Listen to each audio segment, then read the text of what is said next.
get comfortable. We're learning that nowadays, it's less I've gone to Kristin. Yeah, and the audience, actually they're about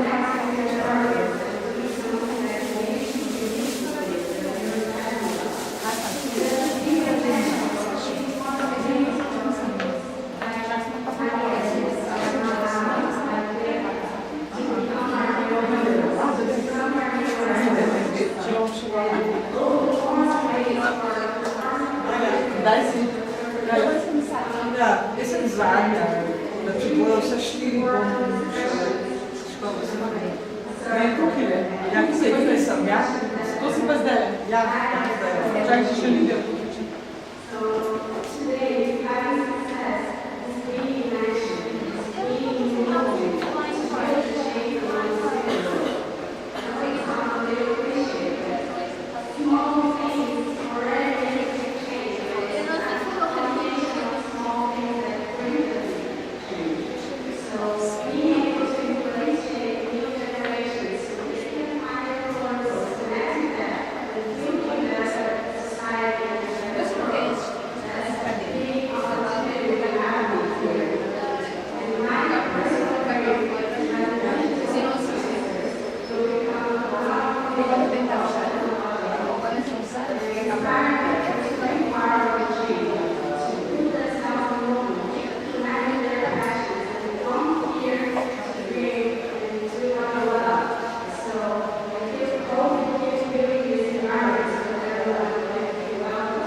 And so I work with local communities on their ability to manage their resources and challenges that they face, like erosion and issues issues with tourism, those sorts of things. So that makes sense.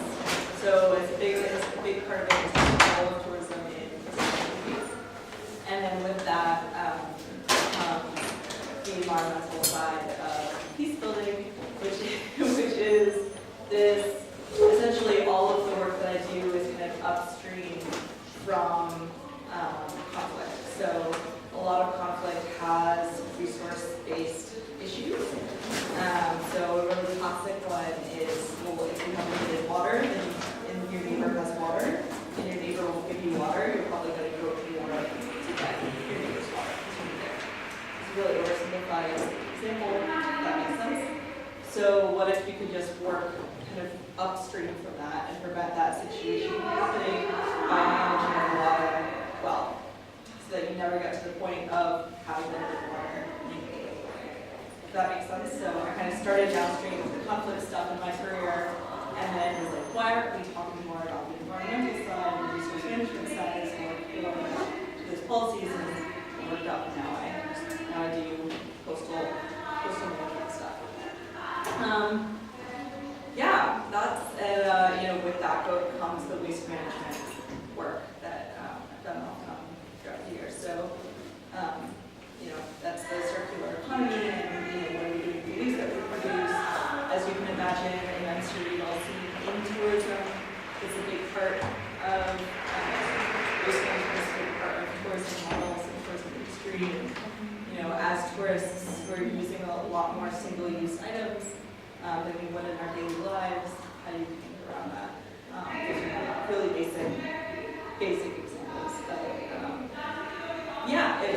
I'm more interested to talk specifics about the questions you have in kind of any area related to that sort of thing. So more discussion videos.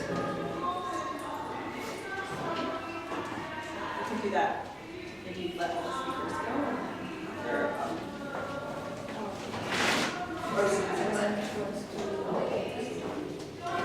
Maybe you don't have questions.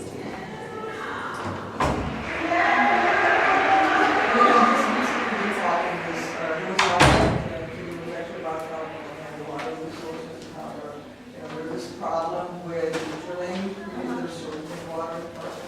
California tends to produce, although it takes a lot of water to grow. Is this kind of common at all? Yeah, absolutely. And so, this session is on this really long-winded way to get around to, equitable, accountable stuff. With that, as you can imagine, at the core of resource management is accountability and transparency, and you can get into corruption very quickly, misuse of resources very quickly. California is kind of an interesting, California is kind of a weird area where anywhere where you have kind of laws that were written long ago. So California has this situation where you're essentially grandfathered in. It was a first come, first served to water rights, to go right to water as the United States expanded west. So there are people who have out west in the United States have different water rights based on when you settled in the area. So not all water rights are equal, and that's kind of an equitable issue that they're dealing with now, because if you have higher water rights than someone else, does that actually mean that you get to use more water, right? And does that mean that this other person whose family just maybe came a generation ago instead of 4 generations ago, what does that mean? And then you get into indigenous rights of, well, who came first? Is that actually the criteria that we're going by? If so, then none of us have access to the water, right? So, equitability, equal access rights, equal use is core to resource management. The other side to corruption, or the solution to corruption, is transparency. So you need to know how things work. So that's why with waste management, why I bring it up all the time, is because you need to know where your waste is going. There's a lot of corruption in waste management. you need to know if there's a waste management company in your town, how they got the right to process that waste. Was it, and this is getting into really boring stuff, and so if your eyes are glazing over, that means that it's great for the companies or for those who want to misuse your resources or have corrupt business practices because the public isn't interested. Right? So if you're saying, okay, I want to know about my waste management. I want to know where my, even just want to know where my cities get things from. Does anyone actually know where their city gets this from? It's really important to know. So if you don't know, you're still a good citizen. And it's kind of hard to find out. It's not easily disclosed. It's not easily disclosed. Okay, well you're using electricity. Where does your electricity come from? What is the percentage that's renewable? What's the percentage that's coal? What's the percentage that's gas? Those things are kind of hard to find out. Those are things that should be common knowledge to the public. And that's where the more education you get into, the more you can have those that transparency and everything. The less vulnerable you are to corruption. I know it's really exciting stuff, all that. Any other questions or on kind of transparency or accountability, environmental? I have a question that, for example, we're talking about conflict and things like that. There's a wall behind which decisions are made. The consequences are that the consequences are on the ground. But there's a wall behind which, when you talked about corruption, but also a lot of decisions, big decisions, global decisions about things that are happening in terms of what wars the countries choose to go to, what and for what reason. that there's a war. Now, so the conflict and the peacemaking and the resolution is going to be very difficult to go one alone, because how do you cope with the war? So there's kind of two things there. The first is decisions to go to war are very different from decisions to get out of war. So decisions to go to war are often political, often this is my country's very recent experience, not great. Specifically Iraq war, everybody has a very strong opinion on that. The reasons that the government in power at the time in the U.S. went to war turned out to not actually be valid, right? There was a lot of issues with that, but one of the reasons we know that is because there was enough transparency in the system of the U.S. government to be able to expose those poor decisions. If that makes sense. So anyway, that's getting into like complicated stuff that if you're interested, we can definitely talk about that. The decisions of how you get, once you've made the mess, how do you clean it up? Those decisions are handled very differently. So how to get out of conflict, how to recover from conflict, governments tends to be the administration. So it tends to be the party that was directly elected into power who makes the decision to go to war in most democracies. And in every government actually, in every dictatorship. But how you then decide, okay, we made a mess, we won the war, we lost the war, we don't want to play war anymore. How do you get out of that? Those decisions are often made by political arms of the government. And those decisions are the complicated masses that we do. Fortunately, usually people with more expertise. That makes sense. So those are kind of like the two. How you reconcile the two parties you're dealing with. But yeah, and a big part of a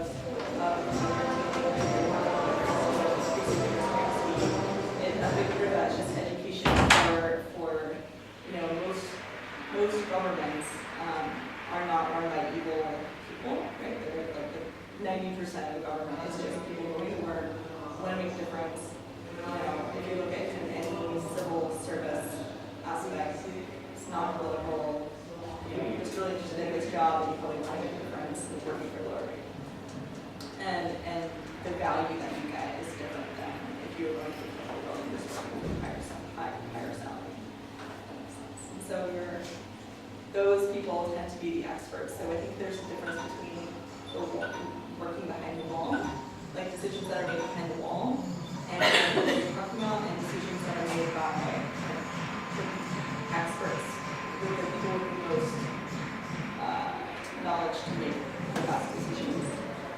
But those decisions shouldn't be secret, right? And how they get to those decisions should be secret. Technology is enabling people to burrow under the wall, pick out information, work it back out, and send it back. And so it's called what are they called?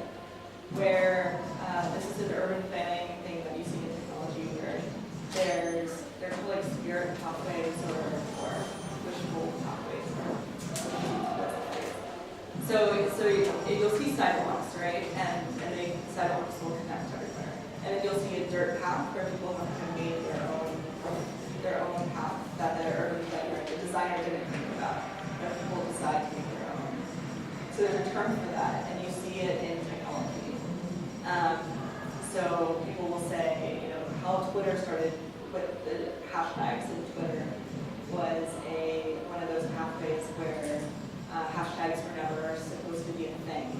And then people started using them for a wildfire and in California. And then people caught on and said, hey, this is actually a really great way to categorize and quickly group together conversations about the same topic as a hashtags became a thing. And so in transparency, you also see this, where the most common one is essentially just hacking in and getting information. And there's really strong activities across the board, but one of the positive things that comes out of that is the fear of hacking, the fear of being exposed. So people tend to behave much better when they think that there's a possibility that one day, what they're saying or what the decisions they're making or the process that they went through to get to a decision or the reasons why they made a decision, that those will be exposed. And those are all. Thank you. Welcome everyone.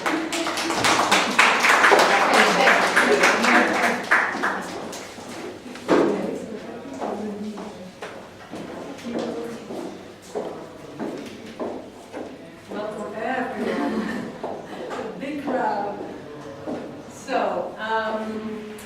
accountability, responsibility, accountability.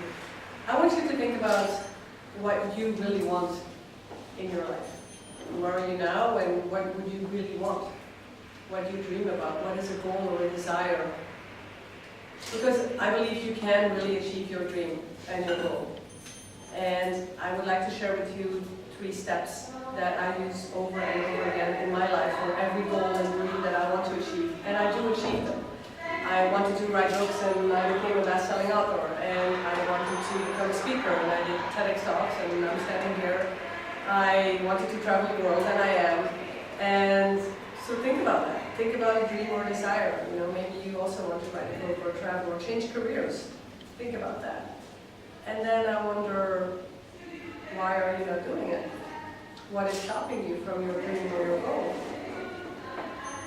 Because we often know what we want inside of us, but then we get influenced and discouraged and sidetracked because of all of the influences outside of us. And it's so easy, here we are. We just take our phones, scroll down social media, and see all these beautiful bodies and perfectly couples and relationships and seemingly perfect careers and achievements. It's like, whoa, and you just get discouraged and you think, I can't do that. But let's get real. We're all equally fucked up. We just hide our best and we show our best. That's what we do. So, going back to your dream and your desire, step number 1, hold up a mirror and take a look at yourself. And think about what you really want. Not what others want, what you really want. And when I ask my clients that, I get, so what's stopping you? Why are you not doing it? And then I get answers like, yeah, but I'm too old and I'm too young and what will people say? And yes, but, and what is all of that? All of that are thoughts. Because it's not real, it's just all here in our minds. That's where it starts. Your thoughts mean everything because your thoughts create your reality. And I love to use a quote from the author Dale Carnegie. In one of his books, he said, "The secret to feeling miserable is having the leisure to think whether you're happy or unhappy." Spending time in our thoughts creates worries. Oh, I can't, I'm not doing that, I can't, I will never make it. Well, then you won't. You see, your thoughts create emotions and that creates your behavior. I think I'm a failure. I feel a failure. Oh, I am a failure. I mean, think about sitting, at a table somewhere or down, during a lunch, and you sit at the table and across of you or a bit further or to people, and they look at you and they start laughing really hard. Now, there's two stories you can put in your mind.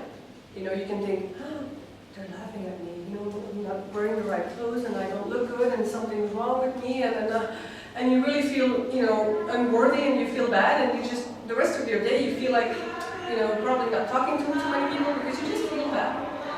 On the other hand, you can think, oh, they're really having a good time over there.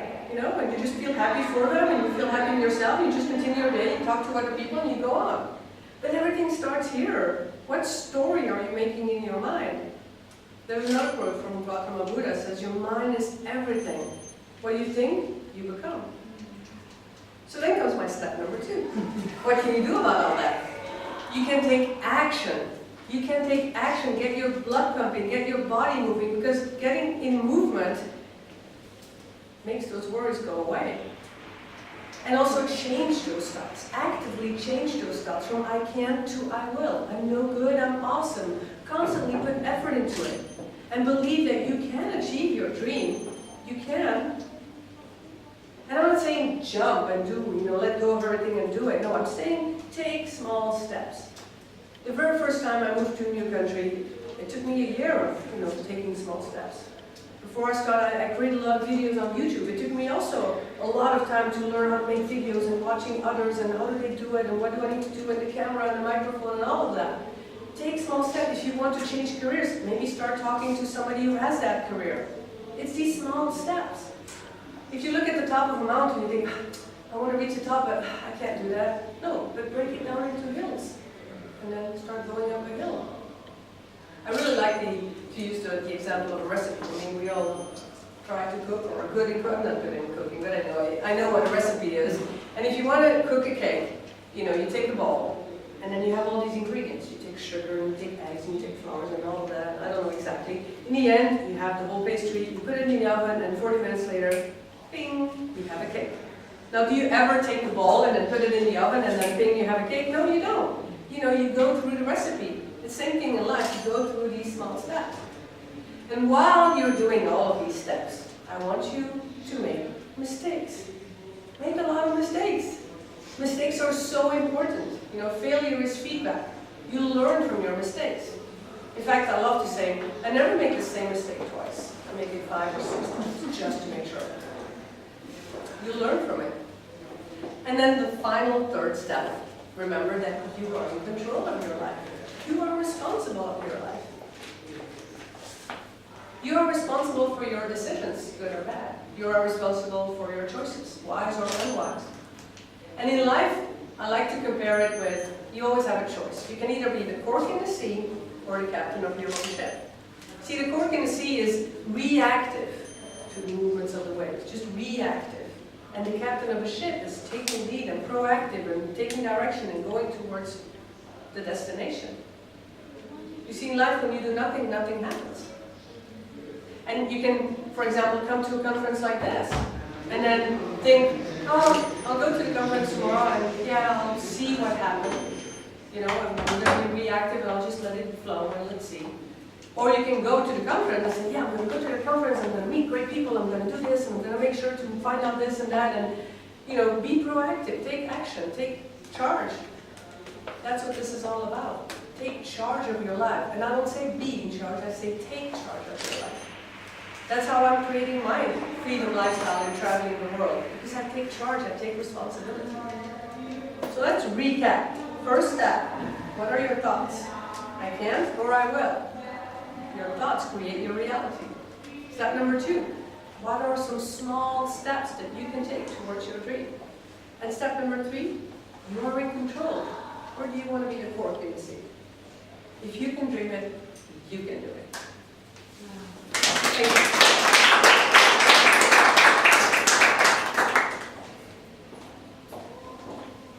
Please, any questions? Okay.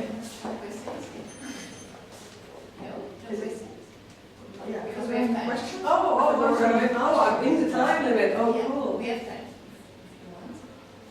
So in your book, there's also the system you are describing in your book, or it's more of a I have 2 books. One is, first I wrote Awaken Your Confidence, because it's something I really learned, you know, how to increase my confidence. And I interviewed a lot of people that, you know, that also, there's this common thread, you know, you always look at somebody and you think, oh, they're so successful, they know it all, they have it all, and it's not true. Because when I started really interviewing these really successful people, they're like, yeah, but you know, I really had to train my brain, you know, and really become more confident and learn it. So that's this book. And then my passion is living abroad, so this is living abroad successfully.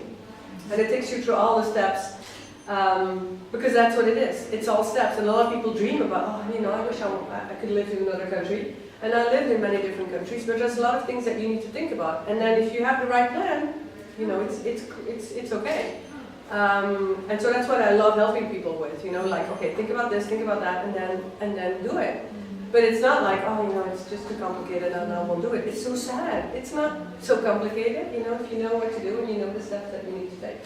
So that's, so the whole mind, you know, what you think you can become, yeah, it's always kind of the thread in my books as well. Because that's, yeah, I think that's what you were talking about as well, right? So, yeah. So where are you living now? I'm currently living in the Netherlands. I just came back from Canada, so yeah. And but yeah, in the Netherlands for now. Yeah. Thank you. Yeah. Next. We're supposed to be another speaker. Okay, so hi, hello everyone. So this is my first time at a WEF conference, so I thought I'd maybe start with telling you a few things about myself. So my name is Lara Burazer is my last name. So I come from Slovenia, and what I do is I work with the University of Vídeos, and I'm an English teacher. So I teach English at university level. So my area of interest has always been people, right, interpersonal relationships and intercultural relationships, but I didn't start out that way, right? So when I first started out at university, what I did was theoretical linguistics. And that's sort of mostly focused on rules, language rules, you know, how people are supposed to use language, how my students are supposed to use English, right? And then I sort of halfway into it, I realized this is not exactly what I wanted to do, right? This is not why I'm interested in language, right? But I was more interested in people, you know, how they use it, and not so much in how they're supposed to use it, right? This prescriptive side of language teaching and language use. So, because I'm kind of more of a people person, right? So what I did next was I switched into translation studies, because translation, so you know, when you think about it, of course, there's also this language aspect, but you also always have to take into account people, right? So it's the target audience, right? So their background knowledge, it's their socio-political context. You have to take into account. There's always culture, right? So culture is something you always need to take into account and make sure that the message gets across. That people are going to process it the way it was intended to be processed, right? So culture and cultural attitudes. So what I keep emphasizing here is people, how I really like to work with people, and my studies involve, and how my studies involve people. And I'm only saying this because linguists are often sort of viewed as scientists investigating language. Right? So, and it kind of sounds like language is this entity that exists somewhere outside people, and then you can do stuff with it, right? So you can investigate it, you can mold it, right? You can invent these rules, and you can also bend it in accordance with these rules. It's kind of like an entity that exists in nature. The way we study trees and bodies of water and human beings, right?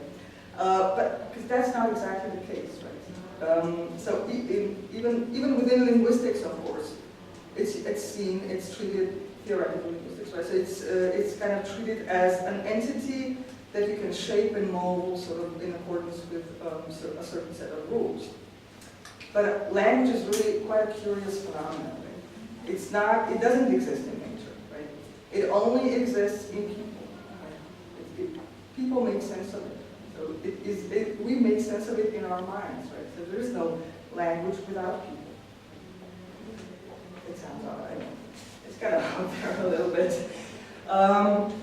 But anyway, so it only makes sense, it only becomes useful, and it only becomes powerful when somebody makes sense of it, right? When we make sense of it. So without people making sense of it, it's basically just ink on paper, right?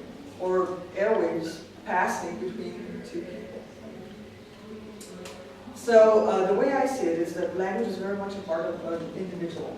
And I used to work with somebody, so one of my mentors, and he would call it an organ. It's kind of like any other physical organ within a person, right? So we can't really see it this way, right? But it kind of grows with us, we develop it from very early on. We learn how to use it, we have to take care of it, right? So this is how we sort of develop language skills, and we hone them, and we sort of, we have to take care of them. They don't just develop on their own. So we have to kind of pay attention to them and ensure that they're properly developed. So that's why it's of extreme importance. I don't think that everybody really is aware of how important these language skills are, right? Because especially in this contemporary society that we live in, because the contemporary society prides itself on this kind of we have this massive, abundant information flow, right? We're an information society, so there's so much information that passes global. I mean, it kind of passes around the globe instantly, really, all the time. And most of the information is codified in language, right? So language codifies our thoughts, and as such, it serves as a vehicle, as a means of our expression, and something that we've already heard today from one of the young speakers, it gives us a voice. This is something that I find really important. So, if we can do that, right, if we can really develop our language skills well, right, if we can develop our voice, then we can put our ideas, we can express our ideas, and we can be heard. Right? And this is a sure path, or it's at least a path to empowerment. Right? So this is also, I think, that's why we're here today. So this empowerment is not just women, right? It's just generally speaking, a very powerful tool. This is where it all begins, right? So language empowers us to give form to our thoughts. So in my research within cultural studies, I mostly focus on attitudes and on expectations. So we have a lot of our relationships are built on that, right? On the way we see other people, what we expect from other people, and also the cultural background.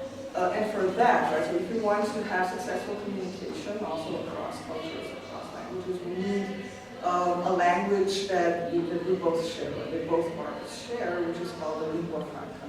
And I think that you'll all agree with me that in most cases around the world, even though it's an overstatement, it's an overgeneralization, but the lingua franca seems to be English, right, in most cases, not everywhere, right, but these days, I mean, over the past decades, English has been called lingua franca, but as of late, it's actually been referred to in articles, right, in official texts, as a global language.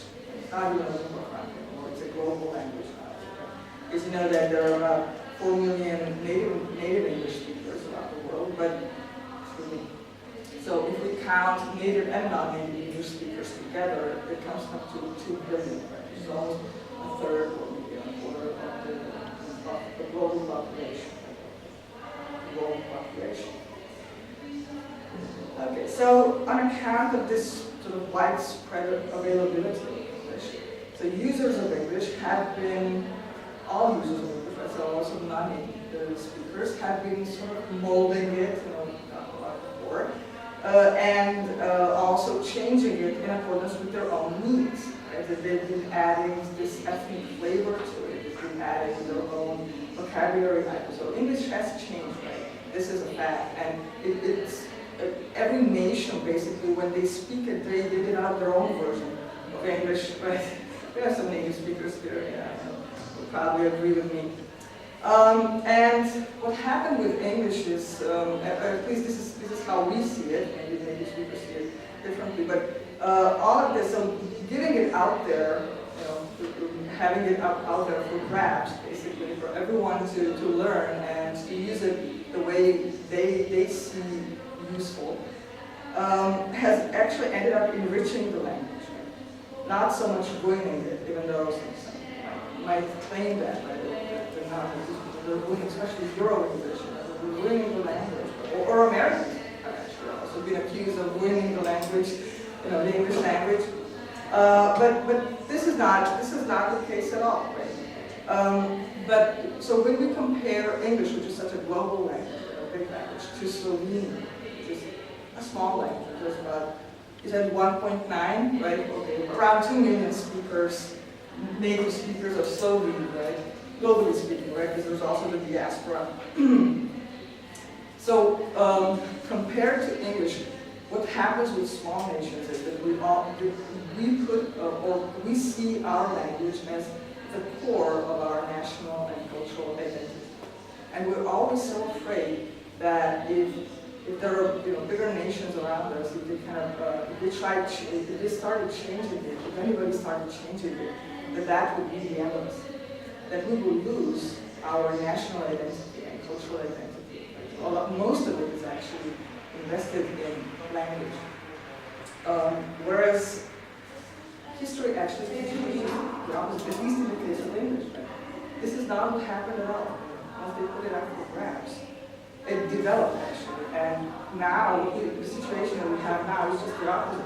It didn't die at all. Right? It actually has been spread around the world. And today, it's actually become, there are many functions that a language plays. But one of the functions that a language plays is also this binding role, like, or a major player when it comes to globalization and also any kind of communication at global level. In contemporary terms, right, I like to refer to it as it's kind of taken on the role of the global influencer. So if you do something in English, you publish a book in English, there's a good chance that it can go global. So as such, I think that it actually, we should see it as something that could serve humanity in the process of raising people's awareness about certain issues. So you kind of send a message out there in English. This is something that could actually help with the sustainability of humanity at the global level. Okay, so as much as these global trends may, especially by small nations, often be perceived as the forces that will annihilate cultural diversity and that will just swipe away certain small nations and small cultures and small languages. So one way of looking at English is that it's actually, so this global language is, we can see it as an important factor in ensuring equity in information flow. And that's all for good luck.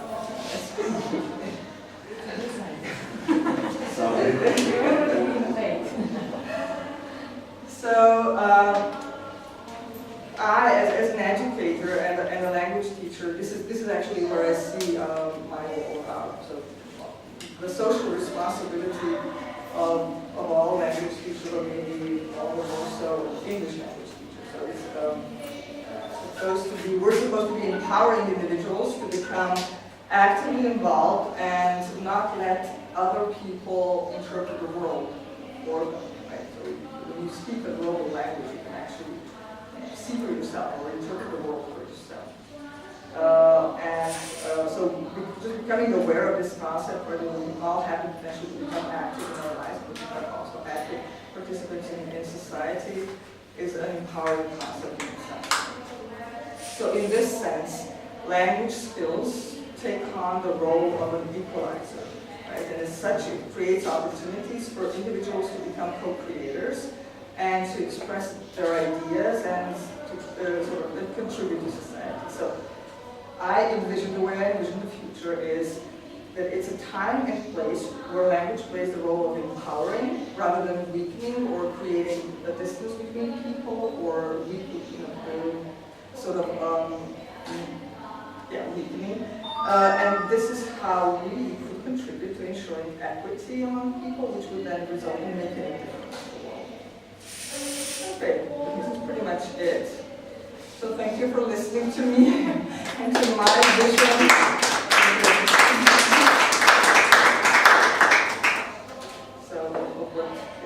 I'm trying to make sense of the work that I do with the university, right? So you can only do so much grammar and discourse analysis, and then you kind of, this is where I live right now, and kind of between this scientific world and spiritual world. So what I'm trying to do is just connect the two, trying to make sense of it. That even if you do something like this, like teach a language or world language, you can actually still make a difference at a higher level. Just how to speak. Thank you. Do you have any questions or comments? Maybe? I have one. Yeah. So even when you are teaching the students, because let's say even we are all speaking like English, it's on top of that still a matter of perception, right? Yeah. And I have an example. Let's say as a coach, as I ask, let's say somebody, what does it mean to you if I ask you, do you want to go for a bicycle ride, right? Or just go cycling?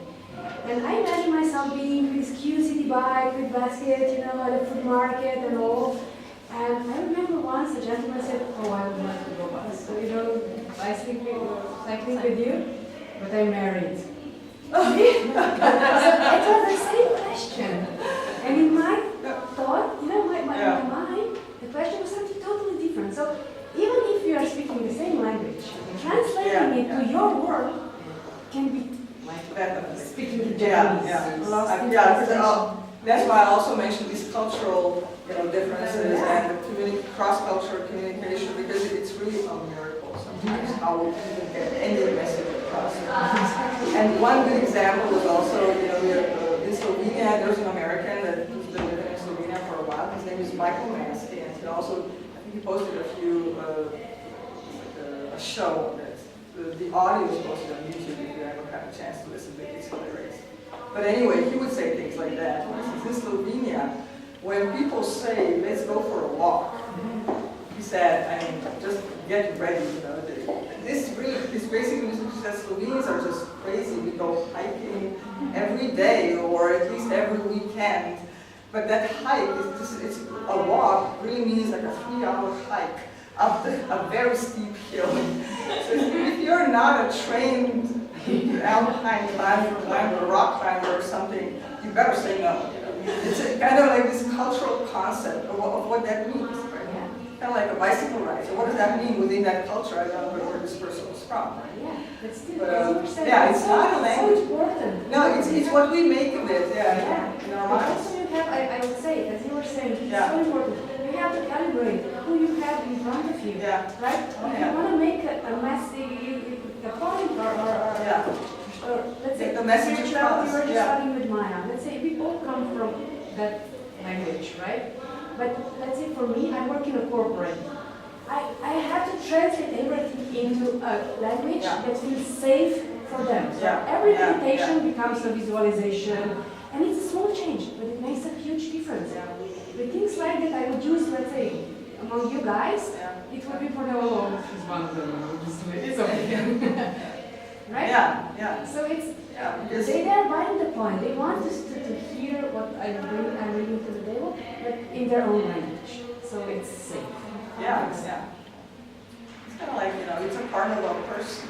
It's not an entity that exists, and when you say this, everybody will understand what you mean. Everybody will interpret it within their own, the way they did out the organ. Can I just say something? As an unusual native English speaker, within my immediate family, there's 6 languages. And also, we could write that book about living all of them. I don't know how it's happened.